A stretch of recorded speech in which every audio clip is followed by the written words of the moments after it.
ধন্যবাদ প্রিয়জি ভৌমিক মহাশয়কে। এবার আমরা দেখে নেব রতন কুমার পাল মহাশয়কে তার মূল্যবান সংক্ষিপ্ত বক্তব্য রাখার জন্য।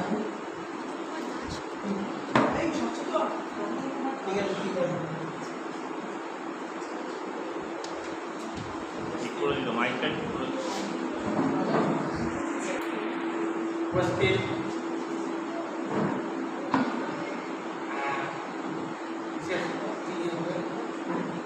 এবং যারা এই সমাজটি আছে ধন্যবাদ জানাই। আমি অনুষ্ঠানে আসতে পেরে আমি গর্বিত মনে করছি এবং সুজাতা ম্যাডাম আমার পরিচয় দিয়েছেন। আমি একজন বিচারক এবং আমাকে বলা হলো যে আজকের দিনের যে পরিস্থিতি আমাদের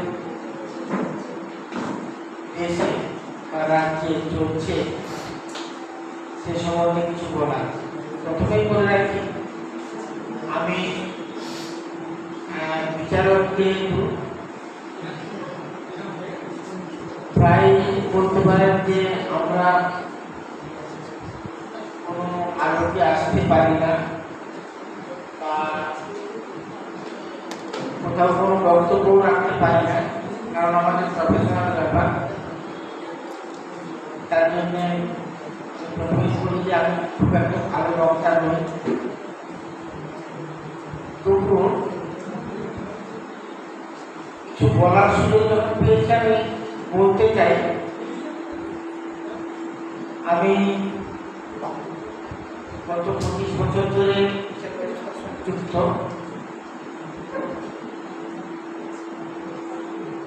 সময়ে সময়ে বিভিন্ন দায়িত্ব পালন করে এসেছি। আমি এখন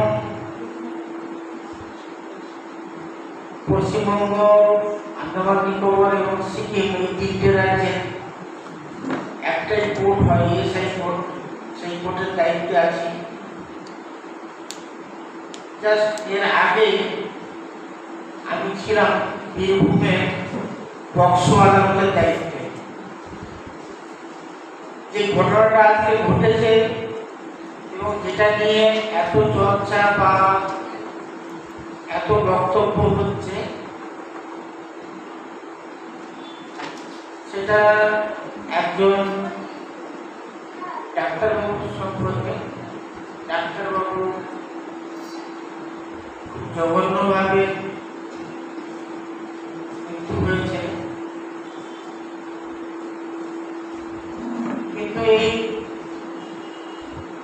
এটাকে এমনি আমি যদি ধরে নিতাম যে মহিলা ডাক্তার না থেকে পুরুষ কেউ থাকতেন ওখানে, তিনিও ওইভাবে মারা হতেন। শুধু পার্থক্য উনি মহিলা ছিলেন, তাই ধর্ষিতাও হয়েছে। আমার বিচারক জীবনের অভিজ্ঞতা থেকে বলছি, আমরা সবসময় সবাই যেমন বলছেন যে বিচার চাই, বিচার চাই, বিচার করা যায় না। কেন? বিচার যেটুকু লাগে সেটুকু আমরা হাতে পাই না, সেটুকু ব্যবস্থা করতে হয় রাষ্ট্রকে।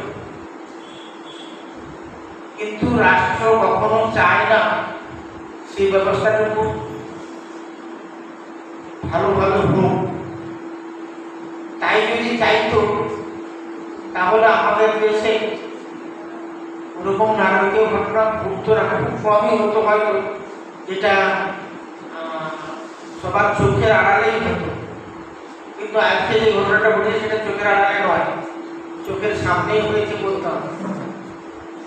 আপনারা কেউ আমার সঙ্গে একমত হবেন কিনা জানি না। বন্ধ হসপিটাল তো না, চালু হসপিটাল, রোগী আছে, ডাক্তার আছে, নার্স আছে, স্টাফ আছে তাদের মধ্যেই ঘটনা ঘটলো, সবার সামনেই ঘটনাটা ঘটলো, কিন্তু কেউ দেখেনি বা কেউ জানে না। এমনই একটা পরিস্থিতির উদ্ভব হয়েছে।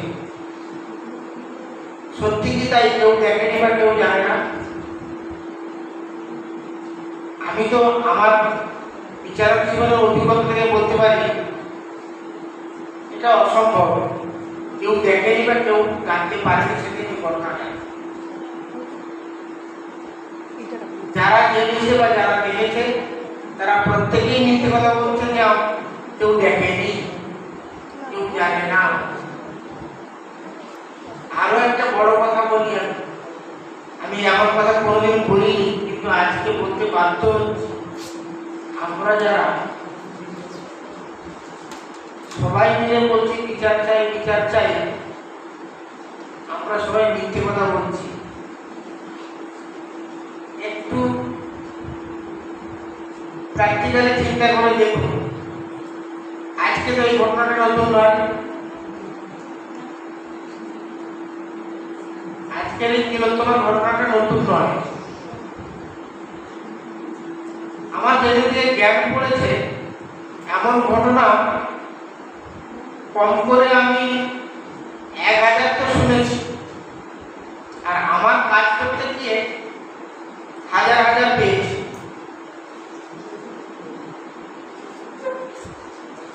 কোনোদিন কখনো আমরা এই শপথটা নিইনি যে আমরা বিচার চাই। যদি সত্যি সত্যিই বিচার চাইতাম তাহলে আমরা ব্যবস্থার একটু পরিবর্তন করতে পারতাম। যে ব্যবস্থায় বিচার চাইতে গেলে যেটুকু লাগে সেটুকু পাওয়া যায়, যেহেতু আমরা মুখে বলছি বিচার চাই, কিন্তু যে ব্যবস্থায় বিচারের সবটুকু পাওয়া যাবে সেটুকুকে গ্রহণ করে সেটুকুকে নিতে পারছি না। আমি আপাতত তাই দেখেছি। আমার ধরুন 58 বছর বয়স, কম তো বয়স নয়, কম দেখিনি। অতএব আজকের দিনের ঘটনা থেকে বলছি, কি হবে আমরা কেউই জানি না। সর্বোচ্চ আদালত দায়িত্ব নিয়েছেন ঠিকই,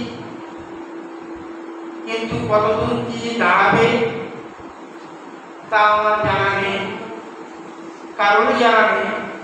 কারণ যারা সামনে থেকে দেখেছে তারাই যখন বলছে আমরা দেখিনি, আমরা জানি না, আমরা তো কেউই ছিলাম না, আমরা কি আশা করব? এই হচ্ছে আমাদের সমাজ। আমি এইভাবে কথা বলতে চাই না, কিন্তু আজকের ঘটনা আমাকে এইভাবে কথা বলতে এগিয়ে দিচ্ছে।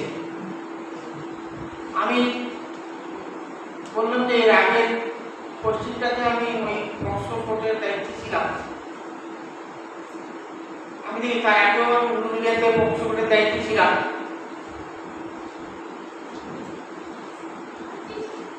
আমার অভিজ্ঞতা বলছে সমাজে এমন এমন ঘটনা প্রবাহ চলছে যেখানে মানুষের উপায় থাকে না,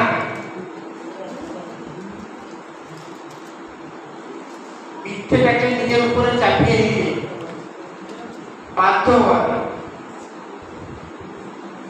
এবং দেখা যায় যে দোষী ব্যক্তি আমার চোখের সামনেই ঘুরে বেড়াচ্ছে বা ধরে আনা হয়েছে, এমন ভাবে উপস্থাপনা করা হয়েছে আমার সামনে, আমি তাকে দোষী করতে পারছি না। অথচ আমি এটা খুব ভালো করেই বুঝেছি, বেশ কিছু আসামি ছিল তাদেরকে ঠিক করতে হয়েছে, মানুষজন ছিলেন যারা কিন্তু দোষী ছিলেন না, কিন্তু আমাদের ব্যবস্থা তাদের উপরে চাপিয়ে দিয়েছে। আমরা সেই ব্যবস্থাতেই আছি, এবং তাতে করে আমি যে কোনো খ্যাতি পেয়েছি তা নয়, নিন্দনীয়ই হয়েছি। এ কারণেই হয়েছি কারণ যে মানুষটাকে মিথ্যে করে ফাঁসানো হয়েছে এবং যে ফাঁসিয়েছে তাকে আমি সাজা দিয়েছি বেশ কিছু কেসে। ফলে আমি আমার অভিজ্ঞতা থেকে একটা কথা বলতে পারি, আমরা সবাই বিচার চাই, আপনারাও চাইছেন। আজকে এখান থেকে শপথটা নিন না সবাইকে, বিচারের জন্য যেটুকু লাগে সেটুকু যাতে ব্যবস্থা হয় তার ব্যবস্থা আমরা প্রত্যেকে করি, তাহলেই আমরা আমাদের বিচার পাবো, অন্যথায় আমরা বিচার পাবো না। এভাবেই আমরা চেঁচিয়ে যাবো, বলে যাবো, গলা ফাটিয়ে যাবো, কারো ভালো লাগবে, কারো খারাপ লাগবে, সমালোচিত হব, কিন্তু কারোর কোনো উপকারে আসতে পারবো না। এটাই আজকের সত্যি কথা। তাই সবাইকেই বলি, আজ থেকে এই সভাগৃহ থেকে প্রত্যেকের শপথ নিয়ে নিই যে আমরা সেইভাবেই চলব, যাতে করে একটা সুস্থ ব্যবস্থা সব কিছু যোগান দেওয়া যায়, তার অংশীদার হতে পারি। এইটুকুই বলে আমি আমার